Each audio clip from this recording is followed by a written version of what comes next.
Salam damai sejahtera bagi kita semuanya. Kita akan mendengarkan firman Tuhan dengan tema Laut Merah.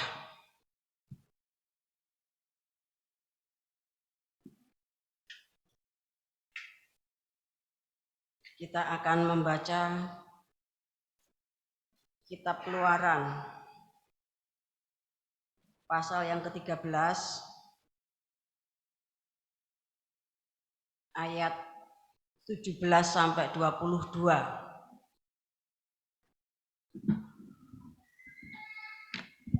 Allah menuntun umatnya. Setelah Firaun membiarkan bangsa itu pergi, Allah tidak menuntun mereka melalui jalan ke negeri orang Filistin. Walaupun jalan ini yang paling dekat, sebab firman Allah, jangan-jangan bangsa itu menyesal apabila mereka menghadapi peperangan, sehingga mereka kembali ke Mesir. Tetapi Allah menuntun bangsa itu berputar melalui jalan di padang gurun menuju ke laut Teberau. Dengan siap sedia berperang berjalanlah orang Israel dari tanah Mesir.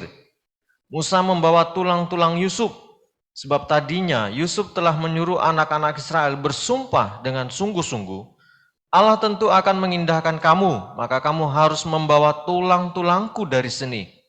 Demikianlah mereka berangkat dari Sukot dan berkemah di Etam, di tepi padang gurun.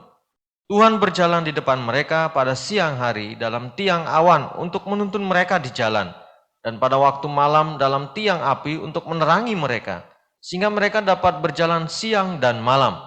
Dengan tidak beralih, tiang awan itu tetap pada siang hari dan tiang api pada waktu malam di depan bangsa itu. Terima kasih. Di sini dikatakan Allah menuntun umatnya. Ayat 17 ini Allah tidak menuntun mereka melalui jalan ke negeri Filistin, walaupun jalan ini yang paling dekat. Ya. Karena Tuhan itu berfirman, jangan-jangan bangsa ini menyesal. Ya. Jangan-jangan bangsa ini menyesal apabila menghadapi peperangan dan kemudian balik ke Mesir.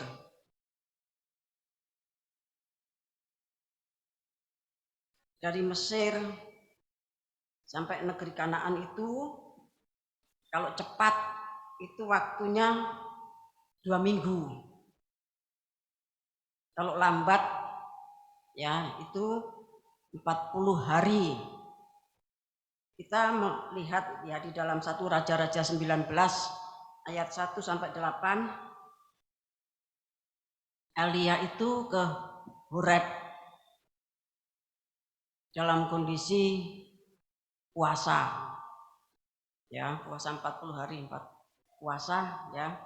Kemudian disuruh berbuka. Dia berjalan 40 hari 40 malam untuk sampai ke Horeb. Horeb itu Sinai. Ya. Bapak Ibu yang dikasih Tuhan. Jadi Tuhan itu di dalam memimpin hidup kita tuh sudah memperhitungkan segala sesuatunya. Ya.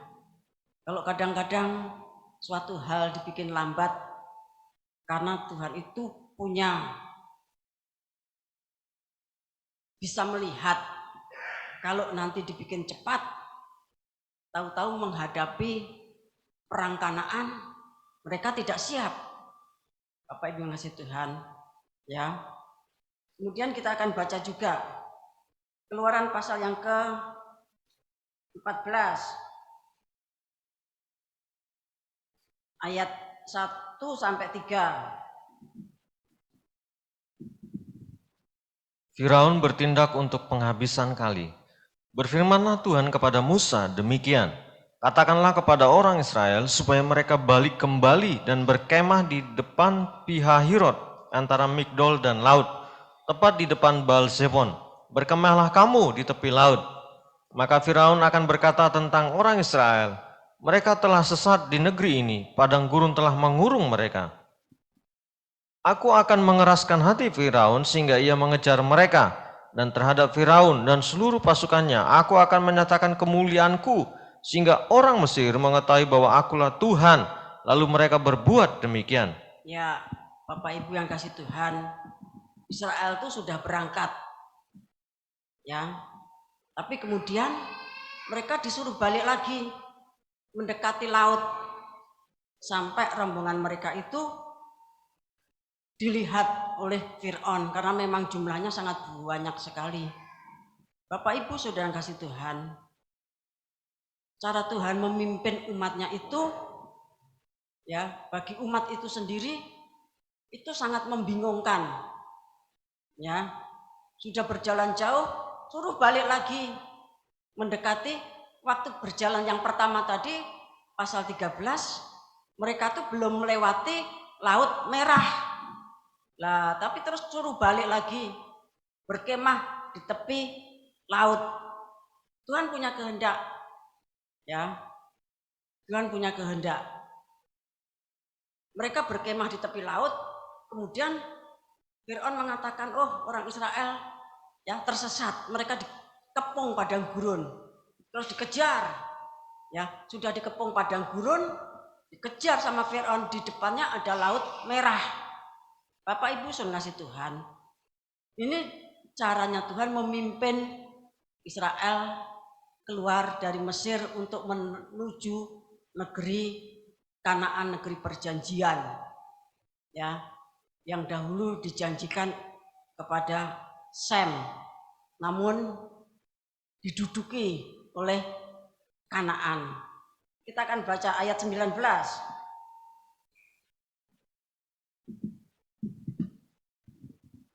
Keluaran 14 ayat 19. Ya, sampai ayat yang ke-21. Kemudian bergeraklah malaikat Allah yang tadinya berjalan di depan tentara Israel, lalu berjalan di belakang mereka, dan tiang awan itu bergerak dari depan mereka, lalu berdiri di belakang mereka. Demikianlah tiang itu berdiri di antara tentara orang Mesir dan tentara orang Israel. Dan oleh karena awan itu menimbulkan kegelapan, maka malam itu lewat, sehingga yang satu tidak dapat mendekati yang lain semalam-malaman itu. Lalu Musa mengulurkan tangannya ke atas laut, dan semalam-malaman itu Tuhan menguatkan air laut dengan perantaraan angin timur yang keras, membuat laut itu menjadi tanah kering, maka terbelahlah air itu.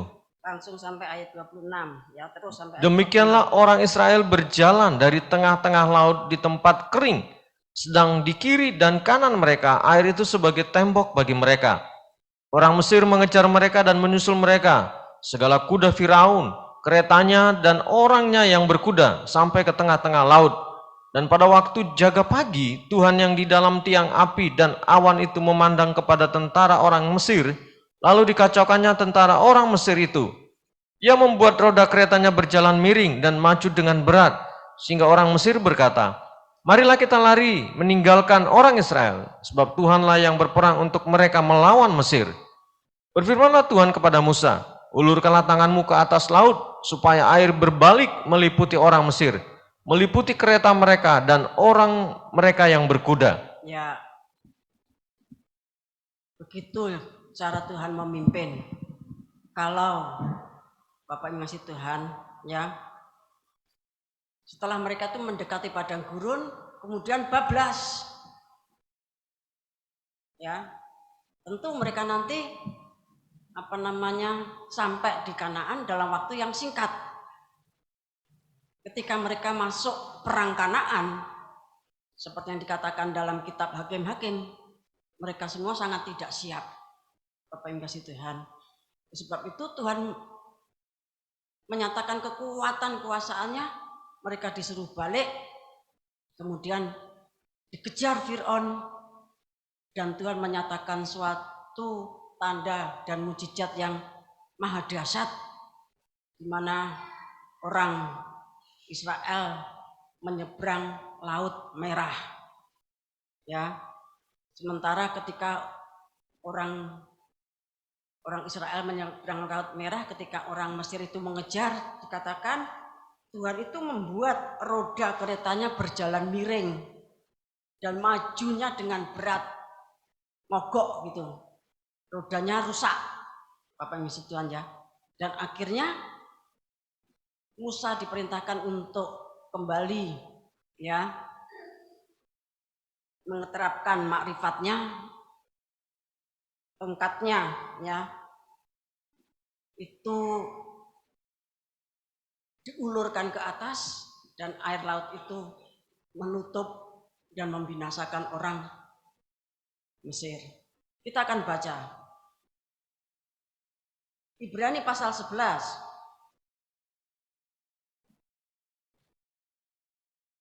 ayat 29.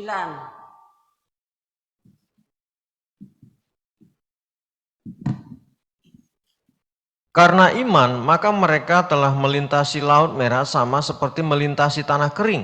Sedangkan orang-orang Mesir tenggelam ketika mereka mencobanya juga. Ya,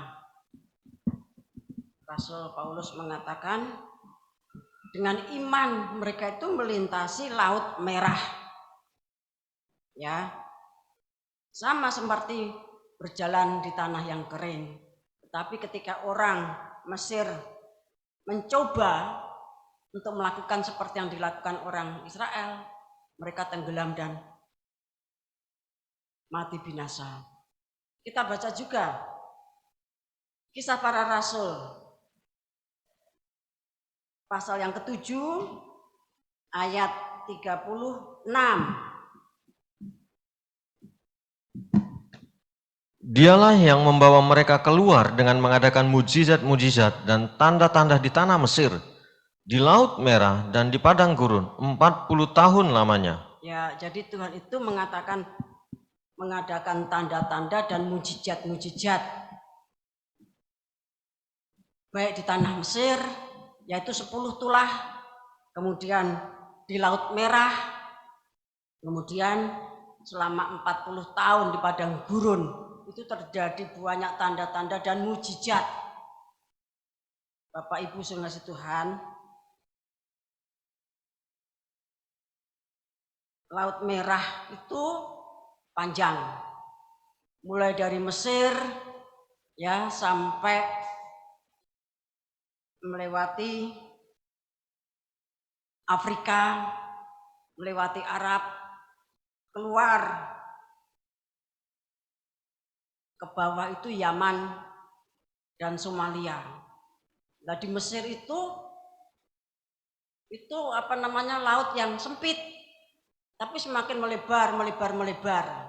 Bapak Ibu yang dikasih Tuhan, ya.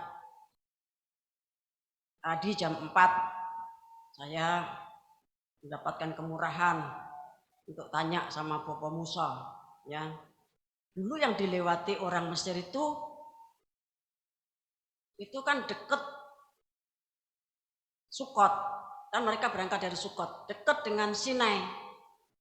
Itu lautnya itu lebarnya berapa kilo, ya? Yang dilewati itu lebarnya 5 kilo, ya. Kemudian perjalanan melewati laut yang 5 kilo itu, ya, dibutuhkan waktu 15 jam. Bapak Ibu yang dikasih Tuhan, kalau Laut Merah itu lebar maksimalnya ada yang sampai 355 kilometer, ya. Sementara kedalamannya itu rata-rata 490 meter atau setengah kilo, Bapak Ibu masih Tuhan. Dan yang paling dalam itu sampai ya 3040 meter. 3040 meter itu berarti 3 kilo. Itu yang semakin ke bawah. Dulu Bapak Ibu masih Tuhan ya, sejak zaman Mesir dan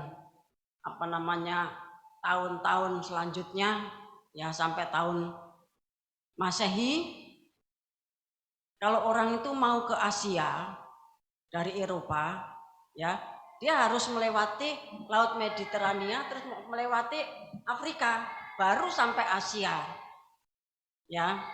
Nah kalau tidak, mereka tuh di Laut Mediterania itu atasnya Mesir, ya, bawahnya Yunani, Italia itu Romawi, ya. Mereka menurunkan barangnya kemudian lewat darat dibawa ke pucuknya Laut Merah yang dekat Sinai, dekat Sukot tadi. Baru mungkin pindah kapal ya, dibawa ke Asia. Namun kemudian tahun 1896 ya, itu dijebol laut atau wilayah tersebut yang disebut terusan Suez ya. Terusan Suez itu dibangunnya 1869, dibangun dalam jangka waktu 10 tahun sepanjang 163 km. Nah, itu yang sekarang ini terkenal sebagai terusan Suez ya, yang kemudian tembusnya ke Laut Merah ya. Di terusan Suez dan Laut Merah itu sekarang ini ya, pelayaran itu sangat ramai sekali, dan sekarang ini Laut Merah sedang ramai-ramainya. Bapak Ibu yang dikasih Tuhan, jadi melewati Laut Merah tersebut orang Israel itu menyeberang. Memang dipilih dekat Sukot itu yang sempit seperti pucuk begini, semakin melebar, kemudian ke Yaman dan ke Somalia ya, Arab Saudi di sini, Ethiopia dan lain-lain itu dilewati ya, pinggirnya itu Laut Merah. Nah, Bapak Ibu yang dikasih Tuhan, kita nanti akan melihat bahwa peristiwa yang pernah terjadi di Laut Merah itu nanti akan digenapi dengan sempurna ya pada akhir zaman. Kita akan membaca ya kitab Yasar pasal 1 dan seterusnya, supaya kita bisa memahami secara persis peristiwa yang terjadi sedahsyat apa. Karena kalau semuanya ditulis, maka seperti Injil Yohanes pasal terakhir itu dikatakan kalau semuanya ditulis ya, maka kitab itu terlalu banyak ya, tintanya sangat banyak sekali, kertasnya dibutuhkan sangat banyak sekali. Sebab itu banyak yang tidak ditulis dan yang disimpan dirahasiakan. Namun demikian para hamba-hamba Tuhan itu ya mendapatkan kemurahan untuk menyelidik. Kita baca kitab Yasar pasal 81 ayat 1 sampai 11. Kita baca ayat 1 sampai 11 dulu. Mari. Pasal 81 ayat 1 sampai 11 dulu. Ya, orang Israel meninggalkan Misraim dengan kekayaan yang besar dan banyak kawanan ternak. Farao dan seluruh Misraim mengejar Israel. Air Laut Merah dibelah, Israel melintasi Laut Merah. Orang Misraim ditenggelamkan, Yahweh menurunkan mana, Ben Esau berperang melawan Israel. Ayat 1, Bani Israel melakukan perjalanan dari Ramses ke Sukot. Kira-kira 600.000 orang berjalan kaki, di samping anak-anak dan istri-istri mereka. Juga berbagai orang dalam jumlah besar ikut pergi bersama mereka, beserta kawanan domba dan kawanan lembu dan banyak ternak. Persinggahan Bani Israel selama tinggal di tanah Mesir dalam pekerjaan yang berat adalah 210 tahun. Pada akhir tahun ke-210, Yahweh membawa Bani Israel keluar dari Mesir dengan tangan yang kuat. Bani Israel berjalan dari Mesir dan dari Gosen dan dari Ramses dan berkemah di Sukot pada hari ke-15 pada bulan yang pertama. Orang Mesir menguburkan semua anak-anak sulung mereka yang telah Yahweh pukul, dan seluruh orang Mesir mengubur orang-orang mati mereka selama 3 hari. Bani Israel berjalan dari Sukot dan berkemah di Etam di penghujung padang belantara. Dan pada hari ke-3 setelah orang Mesir menguburkan anak-anak sulung mereka, banyak orang bangkit dari Mesir dan mengejar Israel untuk membuat mereka kembali ke Mesir. Karena mereka menyesal telah menyuruh orang Israel pergi dari perbudakan mereka.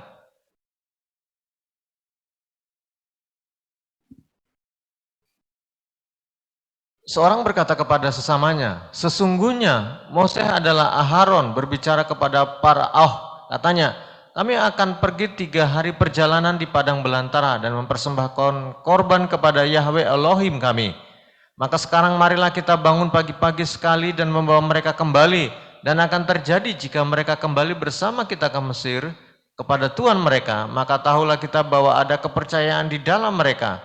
Namun jika mereka tidak mau kembali, maka kita akan berperang melawan mereka dan membuat mereka kembali dengan kekuatan yang besar dan tangan yang kuat.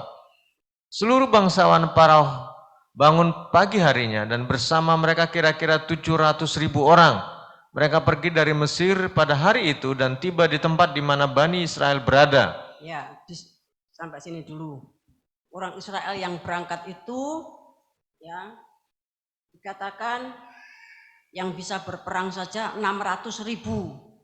Belum anak-anak dan istrinya dan bangsa-bangsa lain dalam jumlah yang besar. Ya, hambanya itu pernah perkirakan itu kurang lebih 2 juta.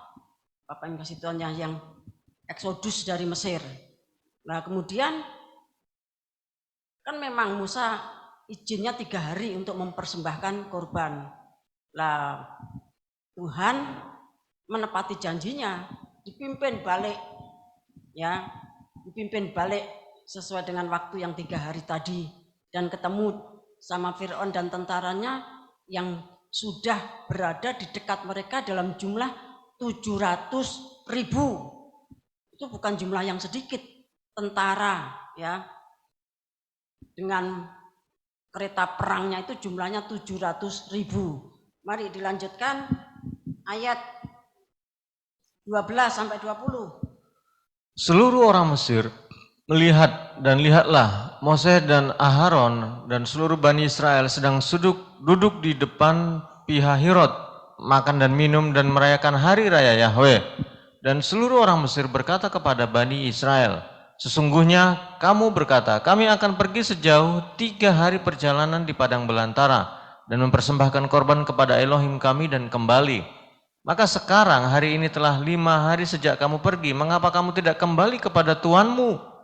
Moses dan Aharon menjawab mereka, katanya, karena Yahweh Elohim kami telah bersaksi kepada kami firman-Nya, engkau tidak akan kembali lagi ke Mesir, tapi kami akan pergi ke negeri yang mengalir dengan susu dan madu, seperti yang Yahweh Elohim kami telah sumpahkan kepada nenek moyang kami untuk memberikannya kepada kami. Dan ketika para bangsawan Mesir melihat bahwa Bani Israel tidak mau mendengarkan mereka untuk kembali ke Mesir, maka mereka mengikat pinggangnya untuk berperang melawan Israel. Dan Yahweh menguatkan hati Bani Israel atas orang Mesir, sehingga mereka memberikan pukulan telak. Peperangan itu sangat berat bagi orang Mesir dan seluruh orang Mesir lari dari hadapan Bani Israel, karena banyak dari mereka binasa oleh tangan Israel. Dan para bangsawan Paroh pergi ke Mesir dan memberitahu Paroh, katanya, Bani Israel telah melarikan diri dan tidak akan kembali lagi ke Mesir, dan seperti inilah Moses dan Aharon berbicara kepada kami. Dan Paroh mendengar hal ini dan hatinya dan hati seluruh rakyatnya berubah melawan Israel. Mereka menyesal bahwa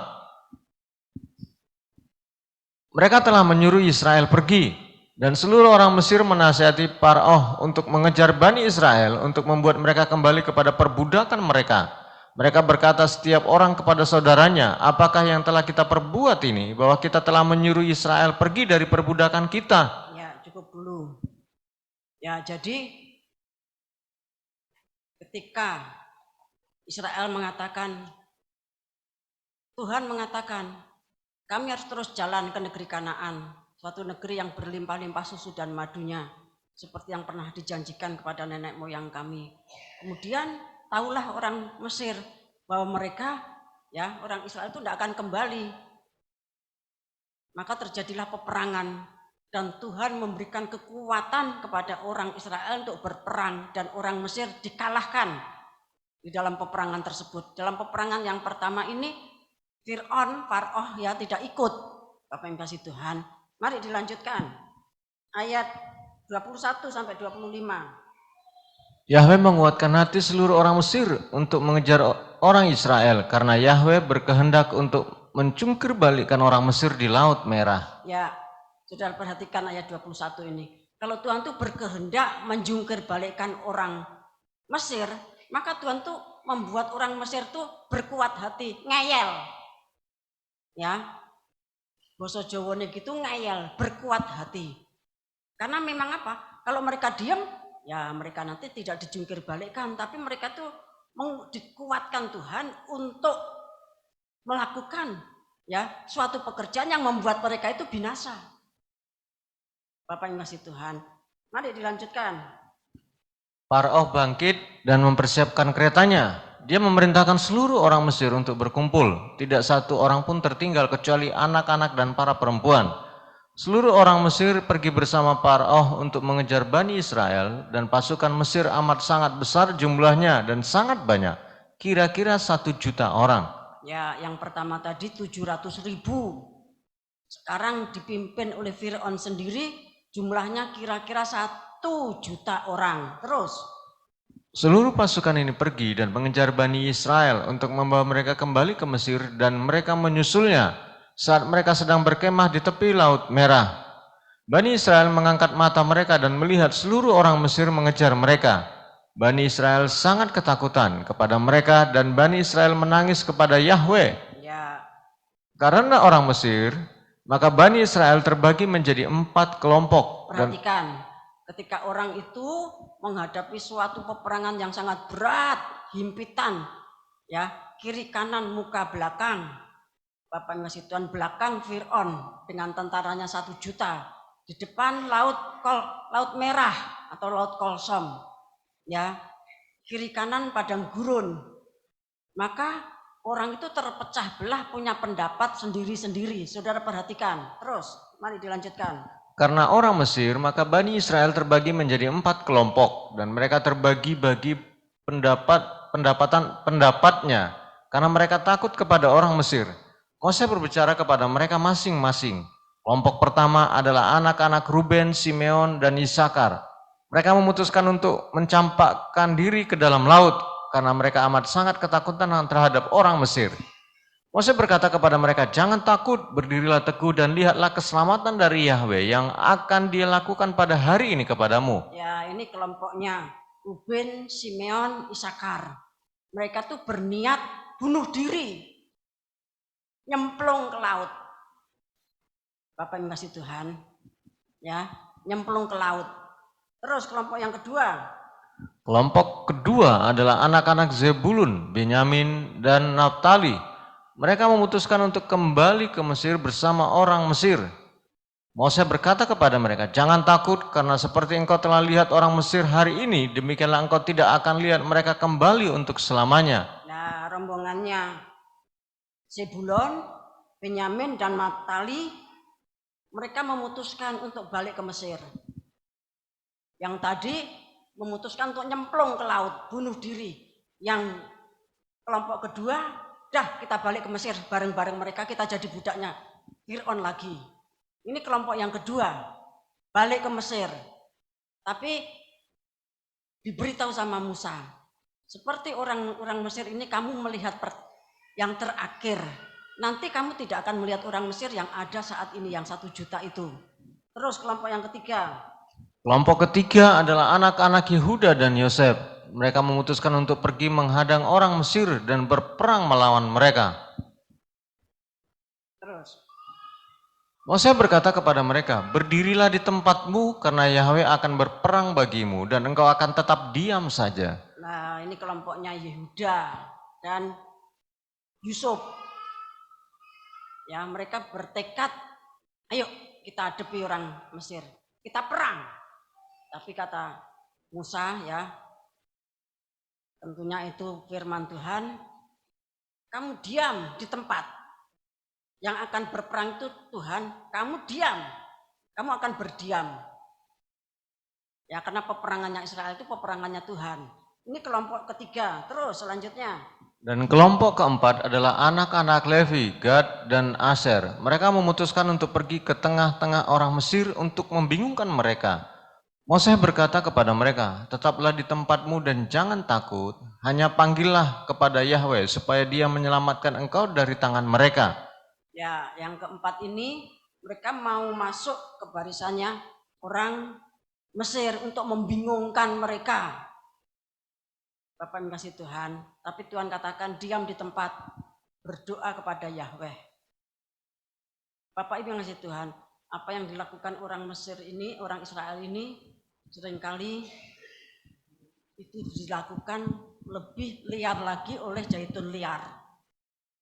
Ya. Lebih liar lagi oleh zaitun liar.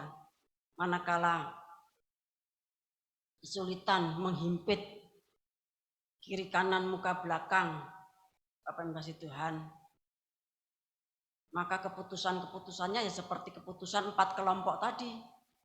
Namun Tuhan berfirman kepada Musa dan Musa berfirman kepada orang Israel supaya mereka tuh diam di tempat, tetap percaya, berdoa. Tuhan yang akan berperang dan kamu diam saja. Mari terus dilanjutkan. Sesudah itu Mose bangkit dari tengah-tengah umat dan dia berdoa kepada Yahweh dan berkata, "Ya Yahweh Elohim seluruh bumi, selamatkanlah sekarang umatmu yang telah engkau bawa keluar dari Mesir, dan jangan biarkan orang Mesir membual bahwa kekuatan dan keperkasaan adalah milik mereka." Maka Yahweh berfirman kepada Mose, "Mengapa engkau berteriak kepadaku? Katakanlah kepada Bani Israel supaya mereka terus berjalan, dan ulurkanlah tongkatmu ke atas lautan dan belahlah itu. Maka Bani Israel akan berjalan melintasinya." Dan Mose melakukannya. Dia mengangkat tongkatnya ke atas lautan dan membelahnya. Air lautan terbelah menjadi 12 bagian, dan Bani Israel berjalan melintasinya dengan berjalan kaki, dengan sepatu seperti seseorang yang berjalan melintasi jalanan yang sudah dipersiapkan. Ya, jadi Laut Kolsom atau Laut Merah itu terbelah menjadi 12 bagian. Ya, sudah bayangkan orang 2 juta, kalau jalannya cuma 1, ya tentu membutuhkan waktu berhari-hari. Ya, maka dikatakan Laut Kolsom atau Laut Merah itu terbelah menjadi 12 bagian. Jadi di sini air yang seperti ya benteng begitu, di sini ada jalan. Kemudian ada air yang seperti tembok jalan. Begitu sampai 12 bagian. Dan orang Israel secara acak ya, jadi tidak dibagi per suku, tetapi ya sudah ya, mau masuk yang sini, pokoknya masuk 12 bagian tadi. Orang Israel ya campur baur dari suku-suku tadi ya, mereka berjalan dikatakan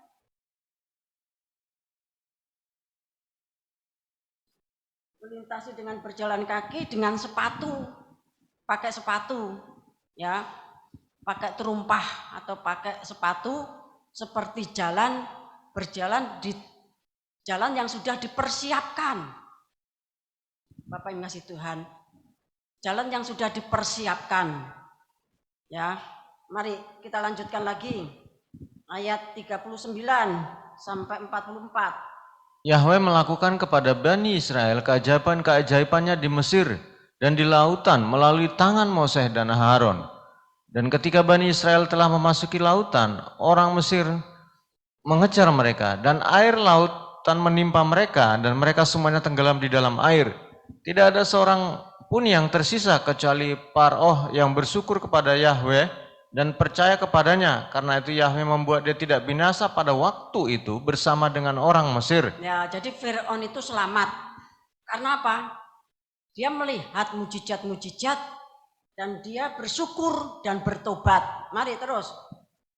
Yahweh memerintahkan seorang malaikat untuk membawa dia dari antara orang Mesir dan membuang dia ke negeri Nineveh, dan dia memerintah atasnya untuk waktu yang lama. Ya, jadi Tuhan mengutus malaikatnya untuk mengeluarkan Fir'aun itu dari Laut Merah, kemudian dibawa ke Nineveh. Nineveh itu Nineveh, ya, dan menjadi raja di Nineveh untuk waktu yang lama. Saudara bayangkan, ya betapa dahsyatnya Tuhan. Ya, kalau orang itu bertobat, kalau orang itu bersyukur, orang yang sejahat Fir'aun, yang selalu menolak Musa dan berkata, aku tidak kenal siapa Allahmu. Ya. Namun ketika detik-detik terakhir dia itu sudah di Laut Merah, maka Tuhan dan dia bertobat. Tuhan mengutus seorang malaikatnya untuk menyelamatkan, kemudian dituntun ke negeri Nineve dan menjadi raja di sana. Bapak Ibu kasih Tuhan. Dan ada yang artikel yang mengatakan bahwa Firaun ini yang menulis semua peristiwa yang terjadi di Mesir. Ya, karena memang dia melihat dengan mata kepala sendiri. Terus dilanjutkan. Pada hari itu Yahweh menyelamatkan Israel dari tangan Mesir, dan seluruh Bani Israel melihat orang Mesir binasa, dan mereka melihat tangan Yahweh yang besar dalam apa yang diperbuat di Mesir dan di lautan. Maka menyanyilah Moses dan Bani Israel lagu ini bagi Yahweh. Pada hari ketika Yahweh membuat orang Mesir gugur di hadapan mereka. Ayat 44 yang terakhir. Mari. Ayat 44.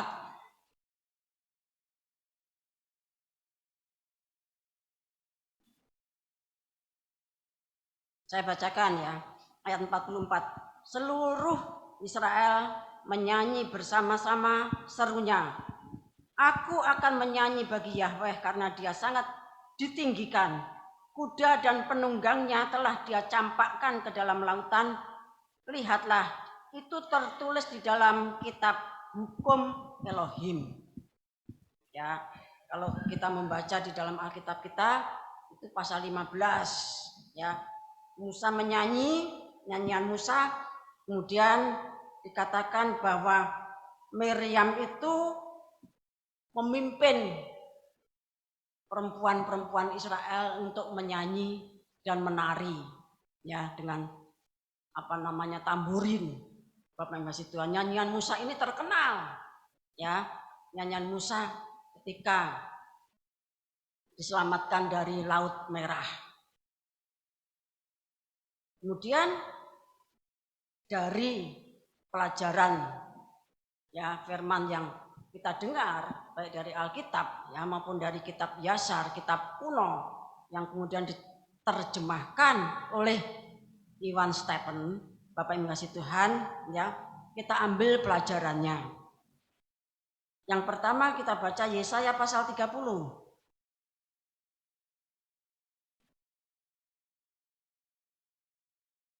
Kita baca ayat 15 sampai 17. Sebab beginilah firman Tuhan Allah yang Maha Kudus Allah Israel. Dengan bertobat dan tinggal diam, kamu akan diselamatkan. Dalam tinggal tenang dan percaya terletak kekuatanmu. Tetapi kamu enggan, kamu berkata, bukan kamu mau naik kuda dan lari cepat, maka kamu akan lari dan lenyap. Katamu pula, kami mau mengendarai kuda tangkas, maka para pengejarmu akan lebih tangkas lagi. 1000 orang akan lari melihat ancaman 1 orang. Terhadap ancaman 5 orang kamu akan lari sampai kamu ditinggalkan seperti tonggak isyarat di atas puncak gunung dan seperti panji-panji di atas bukit. Ya, jadi kalau masalah itu menghimpit seperti yang terjadi atas orang Israel, Bapak Ibu kasih Tuhan, maka Tuhan tidak menghendaki kita mengambil sikap dari 4 kelompok orang Israel yang terpecah belah tadi, yang ketakutan. Ada kelompok yang mau bunuh diri, nyemplung ke Laut Merah.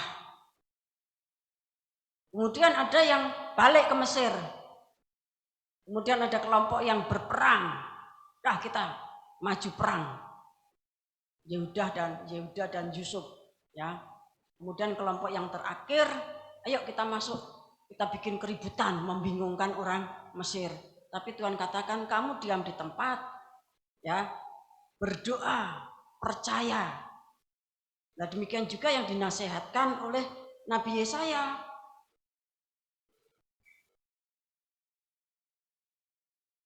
Kalau kita membaca judulnya, ya, bukan Mesir tetapi Tuhan yang memberi pertolongan. Ya, Yesaya 30 ini kalau kita baca judulnya di atas demikian. Ini tentunya bukan Mesir zamannya Musa, tetapi Mesir pada zamannya Nabi Yesaya, pada zamannya raja-raja. Bapak yang kasih Tuhan, dikatakan dengan bertobat dan tinggal diam.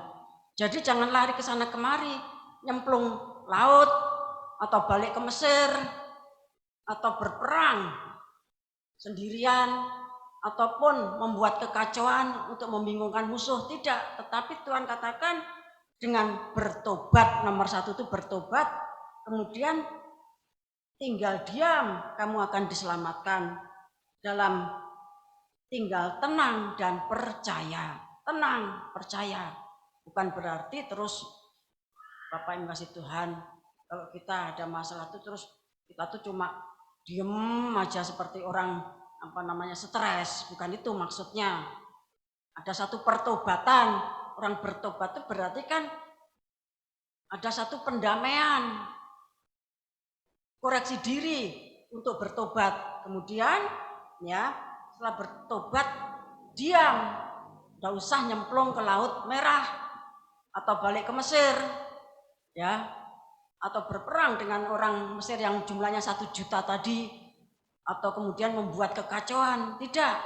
Tetapi ya tenang, tenang tidak cukup, percaya.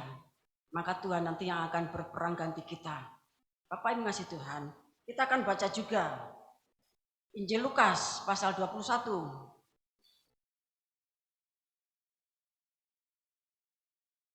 Ayat 25 sampai 28.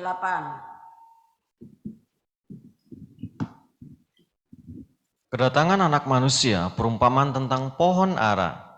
Dan akan ada tanda-tanda pada matahari dan bulan dan bintang-bintang, dan di bumi bangsa-bangsa akan takut dan bingung menghadapi deru dan gelora laut.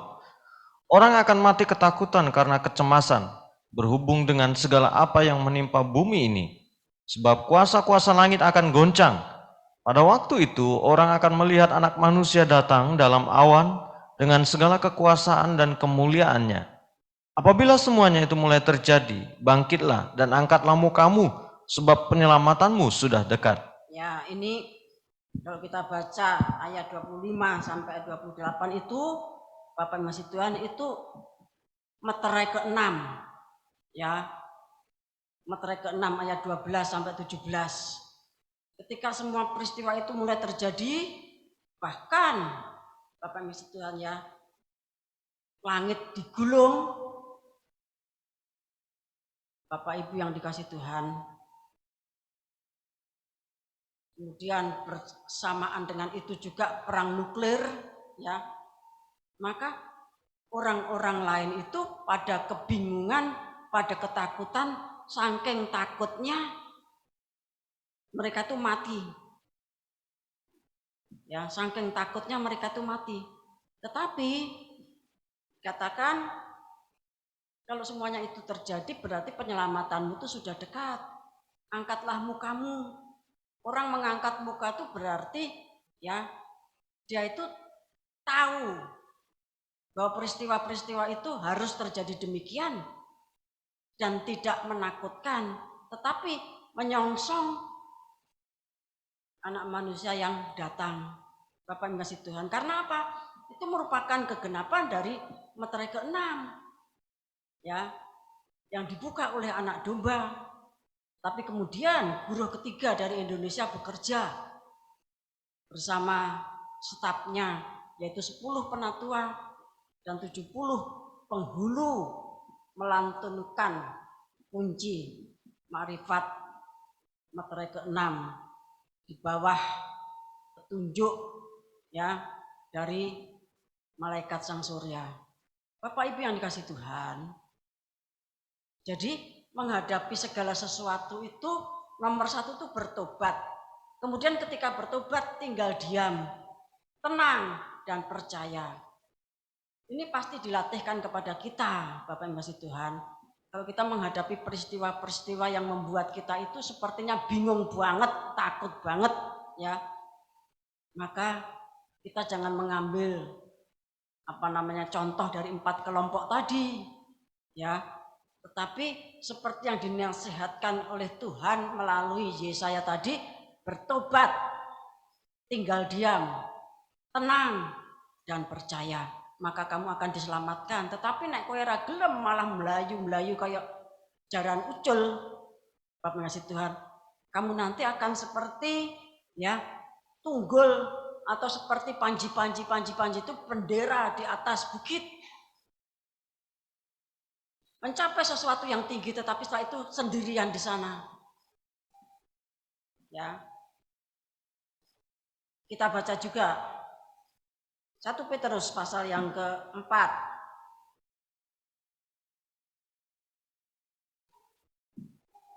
1 Petrus pasal yang keempat ayat 7 mulai. Hidup orang Kristen. Kesudahan segala sesuatu sudah dekat, karena itu kuasailah dirimu dan jadilah tenang, supaya kamu dapat berdoa. Tetapi yang terutama, kasihilah sungguh-sungguh seorang akan yang lain, sebab kasih menutupi banyak sekali dosa. Berilah tumpangan seorang akan yang lain dengan tidak bersungut-sungut. Layanilah seorang akan yang lain, sesuai dengan karunia yang telah diperoleh tiap-tiap orang, sebagai pengurus yang baik dari kasih karunia Allah. Jika ada orang yang berbicara, baiklah ia berbicara sebagai orang yang menyampaikan firman Allah. Jika ada orang yang melayani, baiklah ia melakukannya dengan kekuatan yang dianugerahkan Allah, supaya Allah dimuliakan dalam segala sesuatu karena Yesus Kristus. Ialah yang mempunyai kemuliaan dan kuasa sampai selama-lamanya. Amin. Ya, 2000 tahun yang lalu, Bapak Ibu ngasih Tuhan, pada abad pertama, Rasul Petrus itu mengatakan, kesudahan segala sesuatu sudah dekat. Kesudahan segala sesuatu itu artinya pamungkas, jagat ini sudah siap dipamungkas.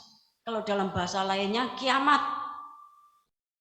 Itu padahal abad pertama Masehi, Bapak ngasih Tuhan. Rasul Petrus menyampaikan firman Tuhan, tentunya ya petunjuk Roh Kudus. Demikian. Nah, kalau itu diucapkan abad pertama, sekarang ini abad ke-21, kira-kira harus seperti apa firman ini? Bahwa pamungkas itu tinggal beberapa menit. Bapak yang ngasih Tuhan. 7 tahun kegenapan kitab Wahyu, ya, itu dihitung sama Tuhan. Tuhan tuh menyampaikan itu dalam sudut pandangnya Tuhan itu 7 menit. Bapak yang kasih Tuhan, 7 tahun kitab Wahyu, ya, itu sama dengan 7 menit. Karena 1 hari itu 1000 tahun. Bapak Ibu yang kasih Tuhan, 1 tahun itu kurang lebih 1 menit. 7 tahun kegenapan kitab Wahyu itu sama dengan 7 menit di dalam sudut pandangnya Tuhan. Nah, sekarang ini dari yang 7 menit itu ya tentunya sudah berkurang 1,5 menit, ya 22 pertengahan, sekarang sudah 24 awal, berarti tinggal 5,5 menit. Bapak Ibu ngasih Tuhan, maka tentunya kiamat itu bukan lagi seperti yang dilihat oleh Rasul Petrus, sudah sangat bukan lagi di ambang pintu, tetapi sudah terjadi pada tahap awal, ya.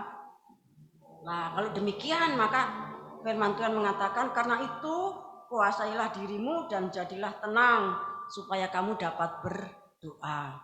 Dalam menghadapi apapun, Bapak Ibu yang dikasih Tuhan, kita dikejar-kejar Fir'aun dengan 1 juta tentara berkuda, ya.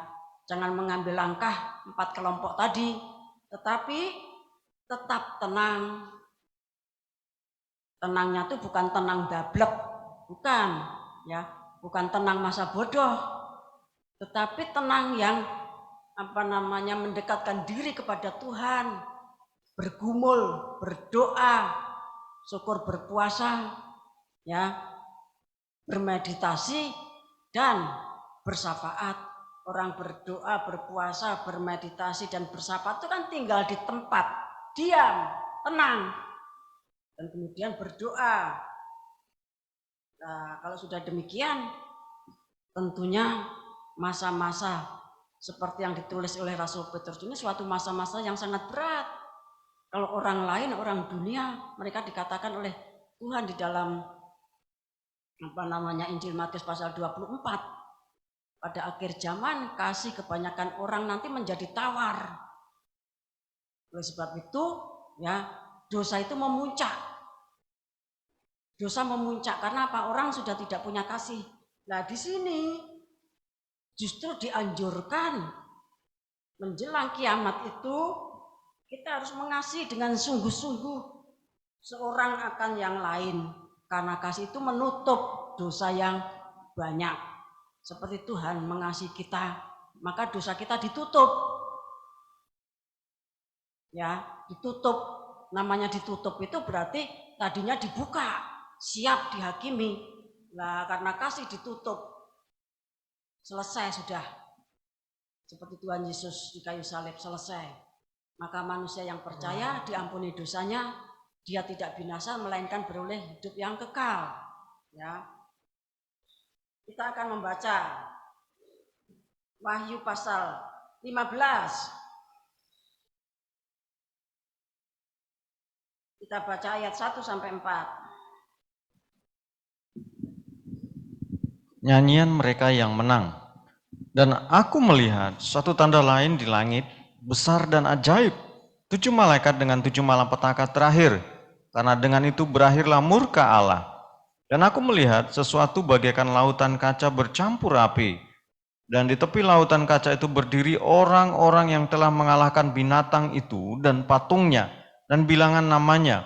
Pada mereka ada kecapi Allah.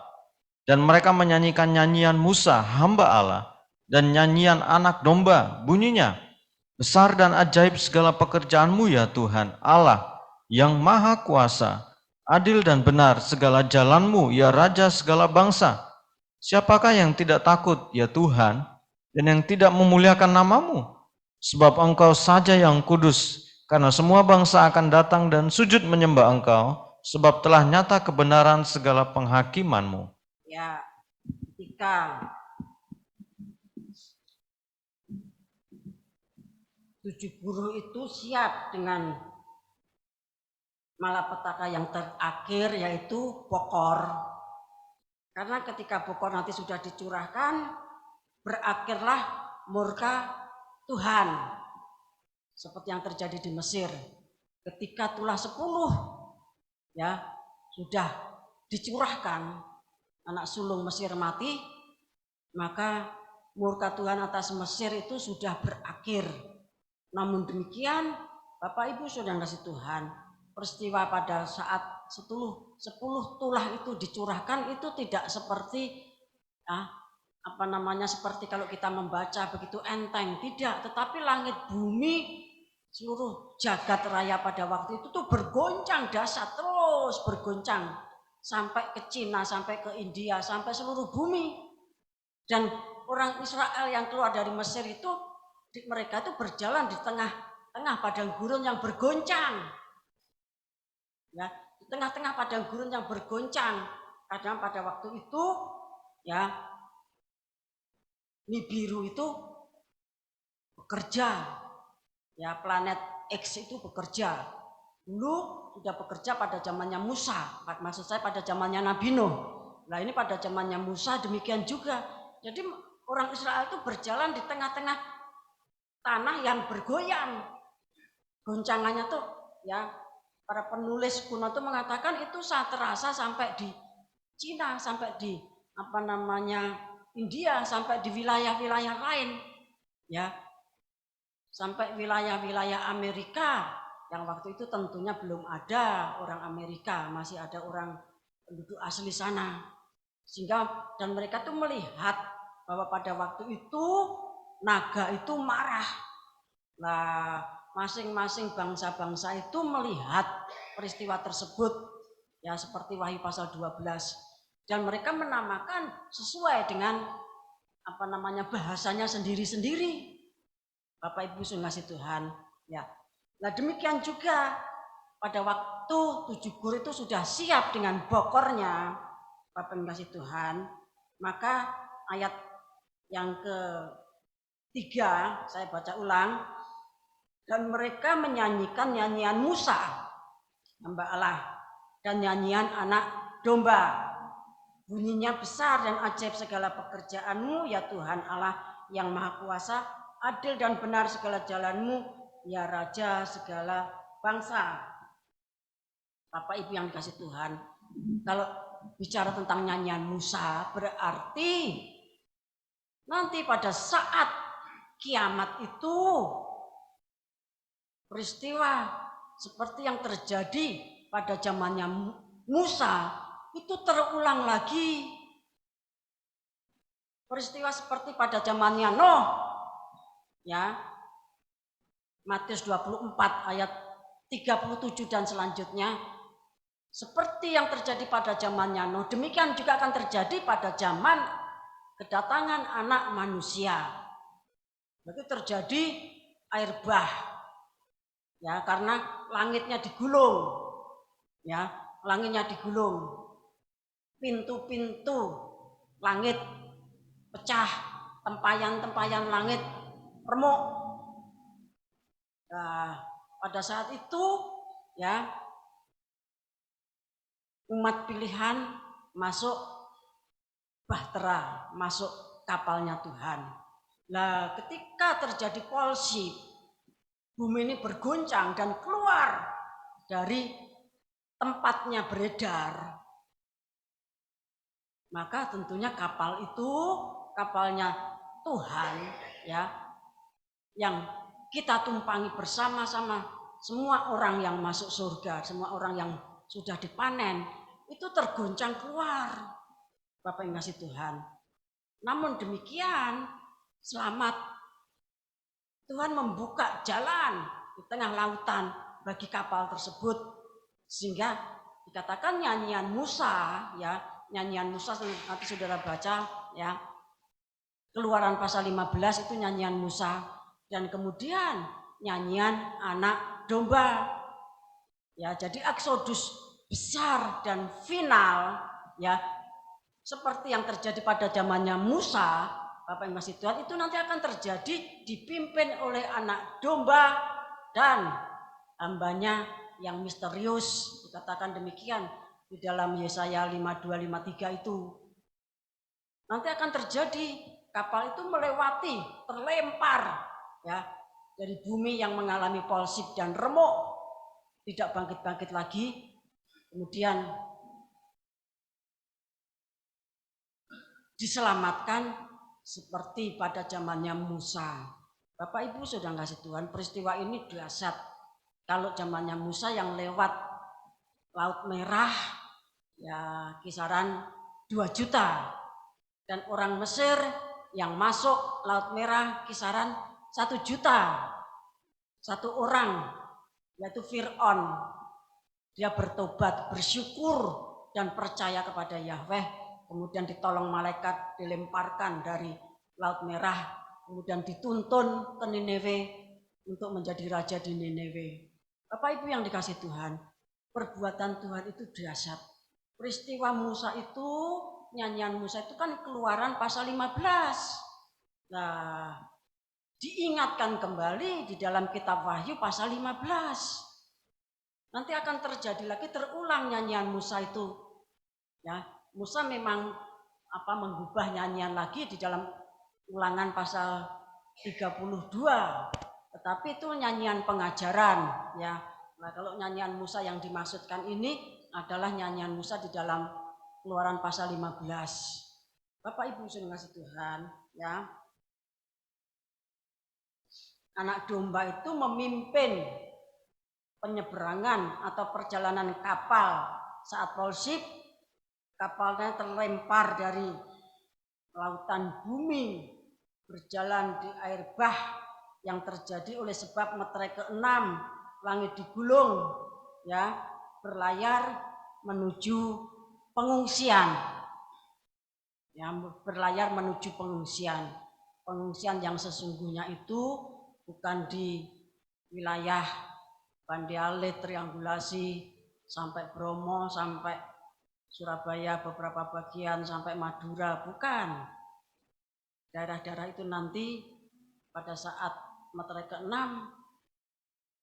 bergerak, nabrak dan remuk, ya, gunung-gunung dan pulau-pulau bergeser dari tempatnya. Itu cuma merupakan satu tempat latihan sebelum yang senyatanya dibukakan kepada kita. Tapi akhir zaman ini semakin dekat waktunya, Bapak Ibu kasih Tuhan, kita diberitahu sehingga kita bisa merenungkan, ya, dan mempersiapkan diri.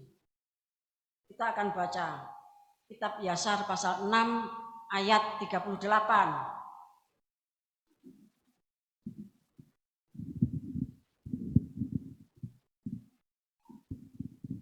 Dan pada pergantian tahun, ketika 1 tahun penuh telah genap bagi Noah tinggal di dalam bahtera, ia telah mengering dari bumi dan Noah membuka penutup bahtera.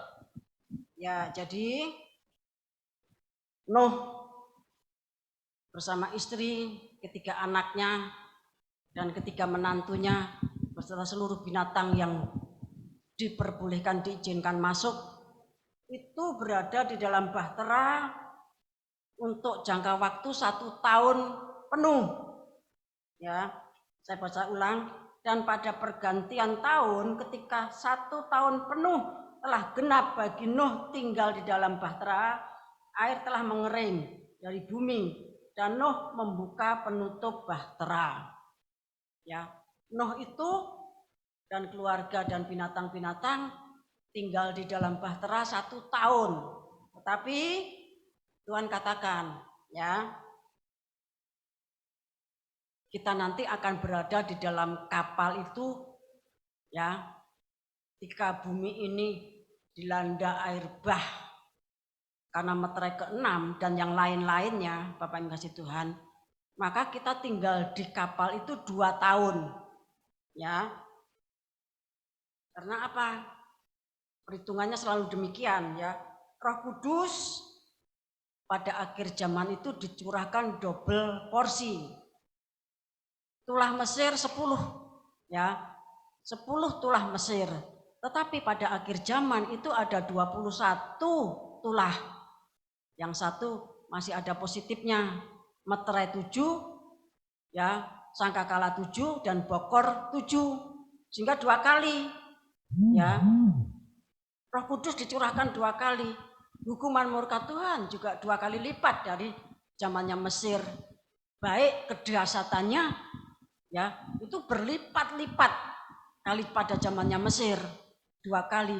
Lah demikian juga kalau Nuh itu di kapal 1 tahun, maka kita nanti akan berada di kapalnya Tuhan itu 2 tahun.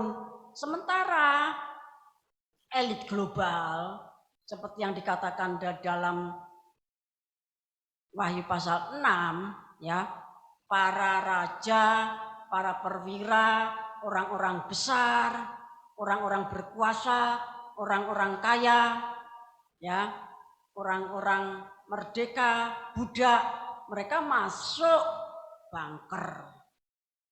Ya, ya tentunya di bunkernya mungkin ya kurang lebih 2 tahun, Bapak Ibu ngasih Tuhan. Ya.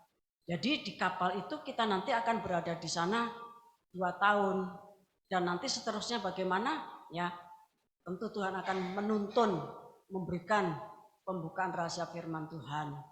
Oleh sebab itu, Bapak Ibu Saudara yang dikasih Tuhan, ya, apa yang Tuhan sudah berikan kepada kita itu direnungkan pada saat kita berdoa, dimeditasikan, kemudian untuk menimbulkan suatu, ya, takut dan gentar akan Tuhan.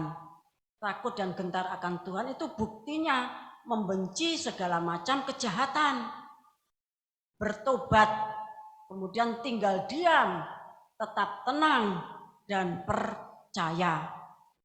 Kalau tadi 1 Petrus pasal 4 ayat 8, setelah kita tenang, maka kita saling mengasihi satu sama lain. Kasih itu ditingkatkan. Artinya apa?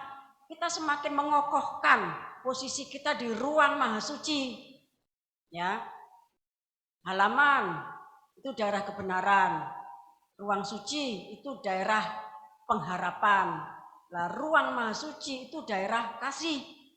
Ya, untuk mengasihi itu merobek tirai daging, ya, merobek tirai daging. Jadi ketika kita ini bertobat kemudian tinggal diam, tetap tenang dan percaya, untuk bisa mengasihi itu merobek tirai daging. Mengasihi itu artinya masuk ruang maha suci. Tidak bisa tidak harus melewati pintu tirai. Ya, hari-harinya itu merobek tirai. Hari-harinya itu ya disudutkan dalam berbagai macam hal. Kalau Tuhan mempelai pria surga, ya kita disudutkan oleh Tuhan. Bapak yang kasih Tuhan. Kita tuh disudutkan oleh Tuhan sebagai mempelai wanita, pengantin perempuan mempelai anak domba. Ya, supaya kita semakin memahami, semakin mengerti, dan semakin mempersiapkan diri. 7 tahun kitab Wahyu itu 7 menit bagi Tuhan. Ya. Menit-menit pertama, ya, menit-menit pertama itu bumi ditenggelamkan 2 tahun. Kemudian menit-menit terakhir bumi itu dibakar. Seperti suratan Petrus 2 Petrus pasal 3, bahwa bumi ini dipersiapkan untuk api. Jadi pertama itu ditenggelamkan air bah 2 tahun, ya kita di kapal 2 tahun, nanti menit-menit terakhir itu dibakar. Seperti suratan Petrus itu. Kiranya ya kita semuanya mendapatkan belas kasihan dan kemurahan Tuhan, diberikan kekuatan untuk bertobat, diam di kaki Tuhan. Ya seperti Mazmur 91 itu. Kalau kita berdiam di kaki Tuhan, bermalam di bawah naungannya, maka malapetaka apapun tidak akan menyentuh kita. 1000 orang mati di sebelah kiri, 10.000 di sebelah kanan, kita cuma menonton. Ya, kiranya Tuhan Yesus Kristus memberkati dan kita akan pujikan pujian yang saya katakan tadi, 1000 rebah itu ya. Judulnya apa? Kurang hafal.